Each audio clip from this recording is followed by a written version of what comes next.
Today's gospel reading is from the book of Mark, chapter 9, verses 30 through 37.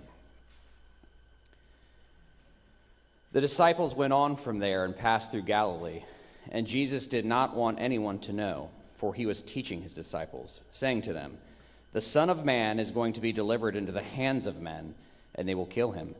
And when he is killed, after 3 days he will rise." But they did not understand the saying and were afraid to ask him. And they came to Capernaum, and when he was in the house, he asked them, "What were you discussing on the way?" But they kept silent, for on the way they had argued with one another about who was the greatest. And he sat down and called the 12. And he said to them, "If anyone would be first, he must be last of all and servant of all." And he took a child and put him in the midst of them, and taking him in his arms, he said to them, "Whoever receives one such child in my name receives me, and whoever receives me receives not me, but him who sent me." This is the word of the Lord.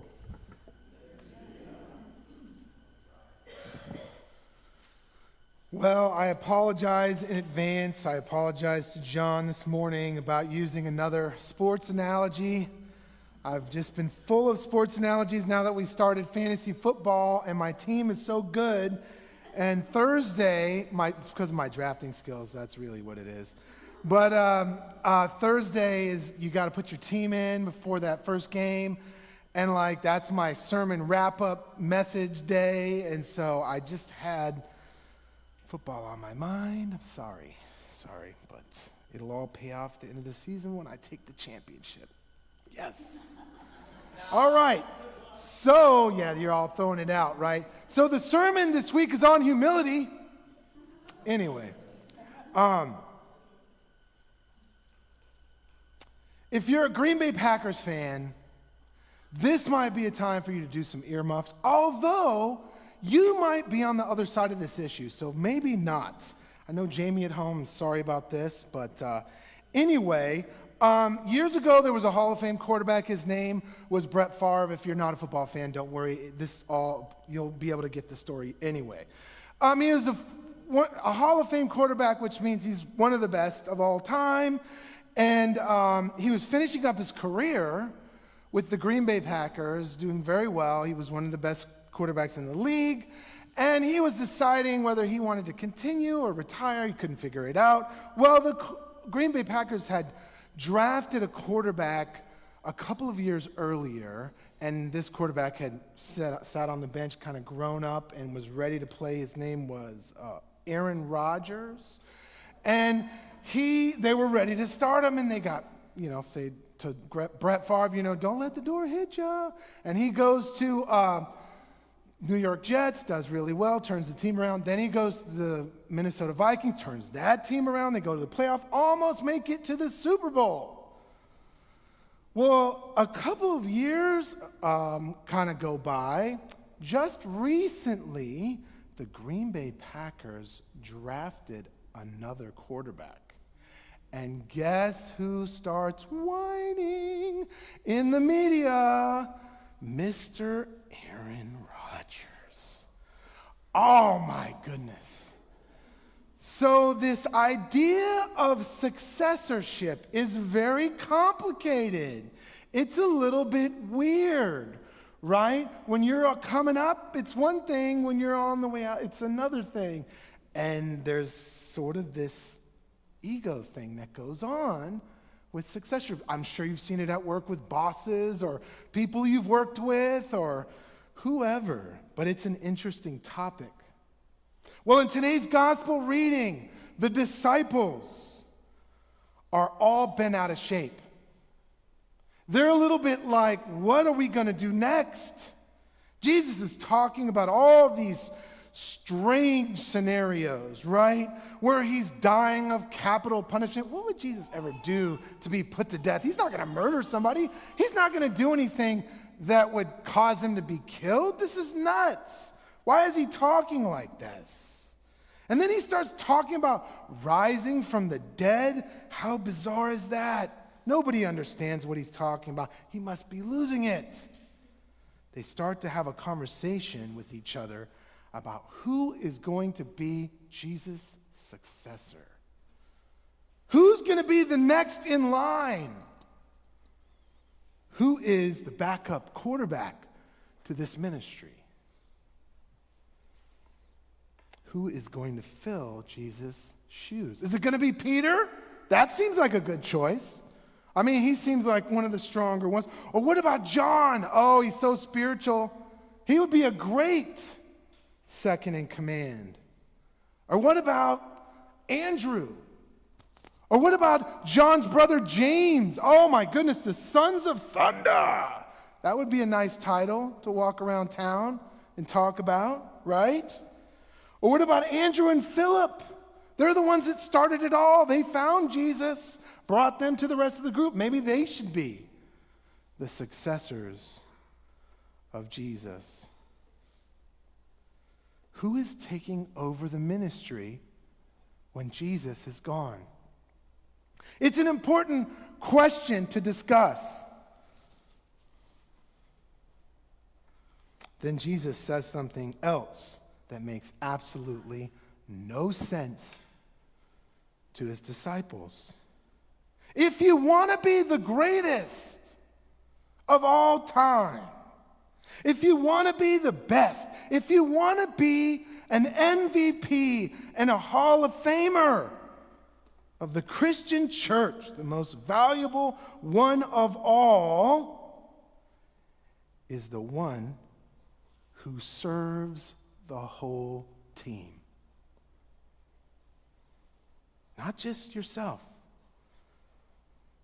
It's not all about you.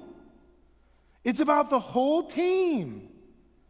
The best and most capable and the worst at the same time. Everybody. You have to be in relationship with everybody. Even the least and most undesirable. Now, Jesus didn't say that in exactly that way, but what he did say described the same meaning or role he wanted them in. If you want to be the greatest, you have to care about and serve the least of mine. You have to sacrifice and be a servant of all. This had to be a letdown. Oh, nobody wants that job. Come on. This is not glorious. It's not what they expected. What if Jesus told us that today? What if that was his message for this church today? If you want to be a great Christian, follower of Christ, you have to care about everyone, even the people you don't normally hang out with. You have to put yourself in an uncomfortable situation sometimes. You have to spend time with people that you don't think are worth your time. Oh, this is hard for his disciples to hear. Can you feel it?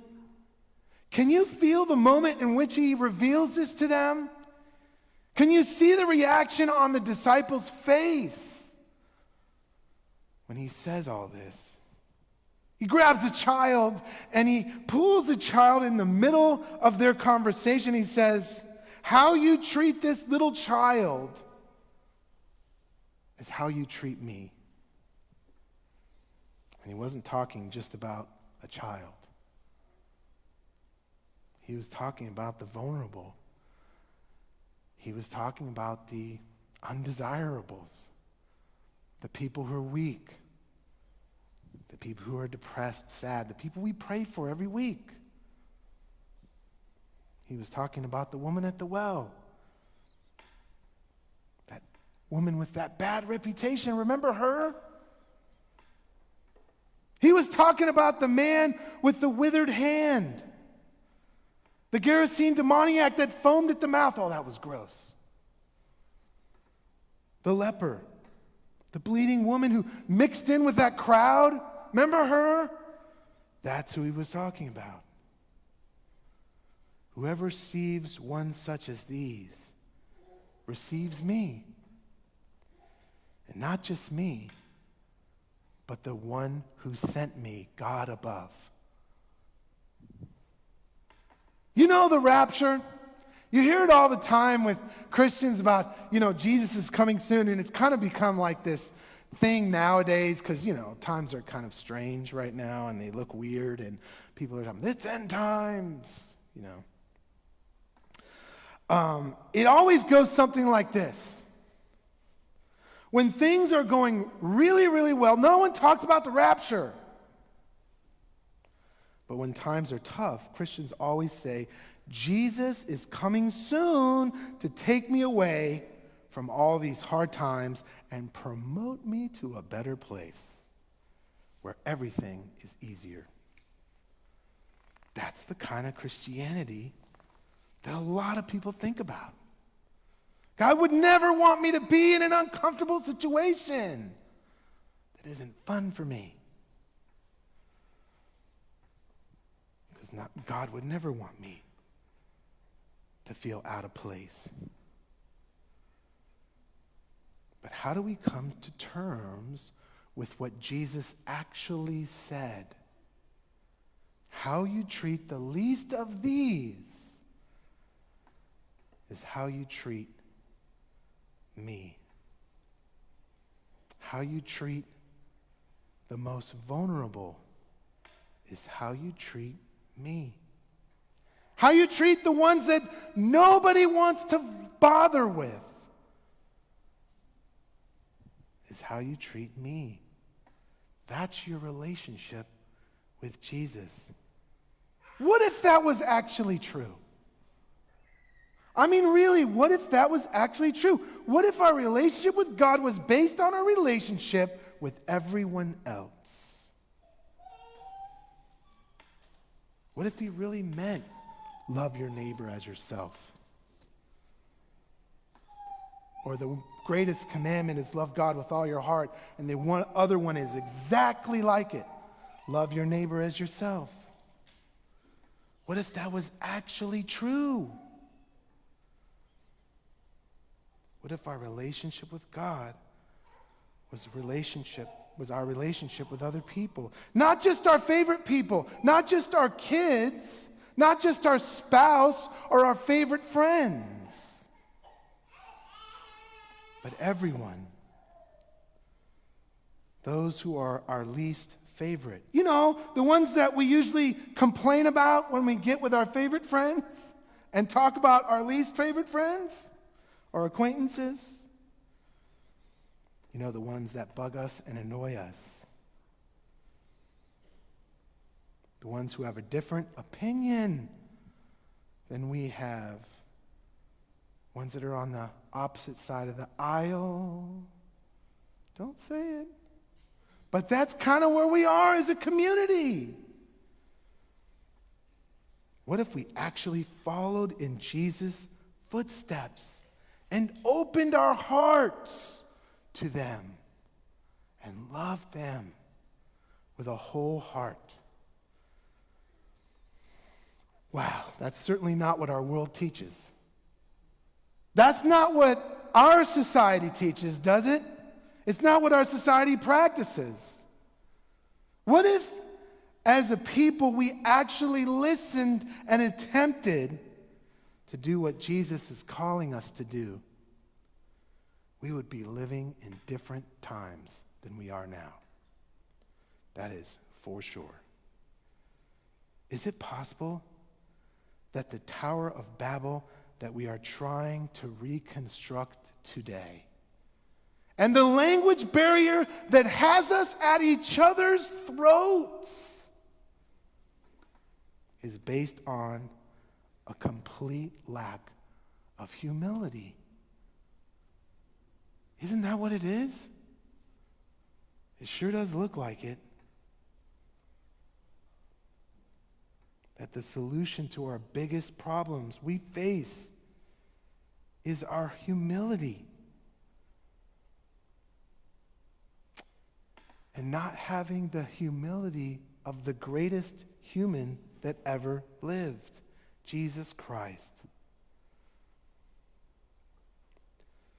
who was not one who saw himself as great, but one who emptied himself and became a servant of all, the Bible teaches us. Paying the ultimate humiliation on the cross so that we would be saved from ourselves, which really is our greatest enemy. We say it every Sunday. Oh, we say it proudly every Sunday. But do we really mean it when we say it? We say, go in peace. And what else is the rest of it? And serve the Lord. Which after today's lessons means serve the least, most objectionable, most reprehensible ones of all. Are you still wanting to be a Christian? Are you sure? Because, this sounds a little bit uncomfortable. Do you still believe? Do you want to follow Jesus as one of his true disciples and care for the least? I can understand if you don't. A lot of your peers in the community and in the world have said no to this type of faith. It's too risky. You have to really believe and have faith and trust in what God is doing in this world for good. So I'll leave you with this. Will you recognize Jesus when you meet him tomorrow? Will you recognize Jesus the next day, or the next day after that, or the next day after that, when he returns in your life over and over again? And when you meet Jesus, will you be ready to open your heart like someone who cares, like someone who truly loves, like someone who really wants a relationship with Jesus Christ?